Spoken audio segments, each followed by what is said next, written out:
Would you just give a brief overview of the history in Delaware? Yes. Here in your state, the way that the Common Core standards came into each state is fundamentally following the same path. You need to know a little bit more about that path to understand it. In 2008, the Bill and Melinda Gates Foundation gave a grant for $2.2 million to the James B. Hunt Institute for the purpose of developing and promoting what eventually became the Common Core state standards. The Hunt Institute created a newsletter called Blueprints, and in that newsletter, they said that they were partnering with other groups like Achieve and the NGA Center and the Council of Chief State School Officers, and they listed about 11 other groups whom they said were asking for the Common Core state standards. An analysis of the funding of those groups showed that all of them were also funded by the Bill and Melinda Gates Foundation, sometimes by as much as $34 million. So the Hunt Institute then received more money from the Gates Foundation to reply to the Gates Foundation call for the standards. And the Hunt Institute said they were partnering with Achieve Incorporated, and Achieve said that they were one of the leaders. They're a private nonprofit in developing the standards, and they worked with the two groups that you heard about in developing the standards. In fact, if you look at Achieve's financial records, you will find that Achieve is the group that paid some of the lead writers for the standards using money from the Bill and Melinda Gates Foundation. That then led to standards that were eventually promulgated in June of 2010. At the same time, the Obama administration, and I want to make it clear this is neither a Democrat nor a Republican issue, and we'll get to that in just a little minute, the Obama administration in the stimulus bill included a one-time appropriation to the United States Department of Education for $53.6 billion. It was called the State Fiscal Stabilization Fund. Delaware applied for that money and, in fact, received $134,865,607, if you're into numbers. In order to get the stabilization money, the state had to promise that you would do certain things. You had to promise that you would move toward the adoption of the standards, and you had to promise that you would implement a longitudinal data system to track the children.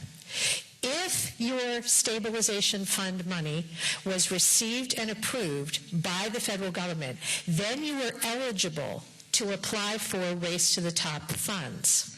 Race to the Top was a competition. The states all applied, or 45 of them did, but only some of them got the money. There were 3 rounds of application. Your state received funding in the very first round of Race to the Top money. You got $119 million plus in Race to the Top funds.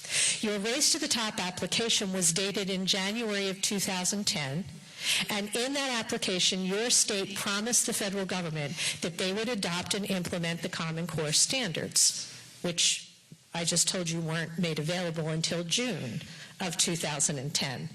So in January of that year, your state Department of Education, in an application signed by the governor and your secretary, promised to tie every child in Delaware to standards that they had not yet seen.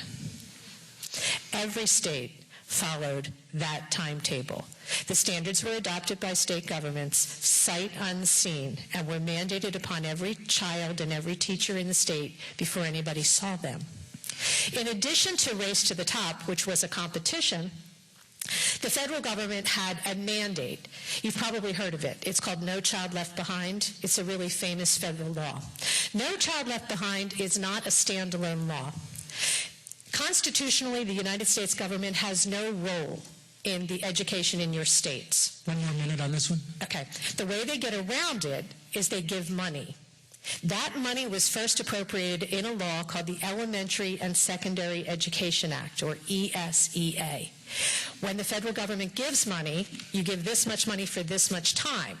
When the time is up, either the money ends or the federal government has to reauthorize the money.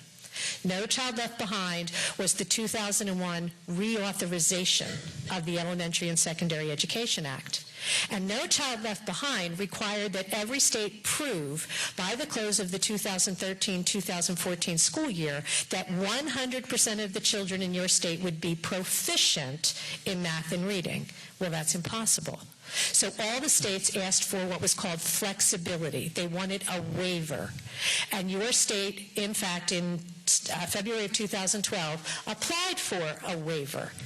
It's called an ESEA waiver, because No Child Left Behind is the continuation of the Elementary and Secondary Education Act.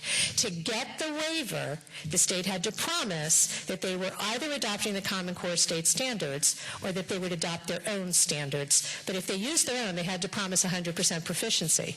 So to get a waiver from 100% proficiency, you could either adopt the Common Core state standards or you could promise 100% proficiency. Is it any wonder that most states, including yours, used the waiver process to further solidify your embracing of the Common Core state standards and all of the ancillary pieces? So that's kind of where you are in Delaware. There was a carrot and a stick. You reached for the carrot and tried to avoid the stick. All right. Just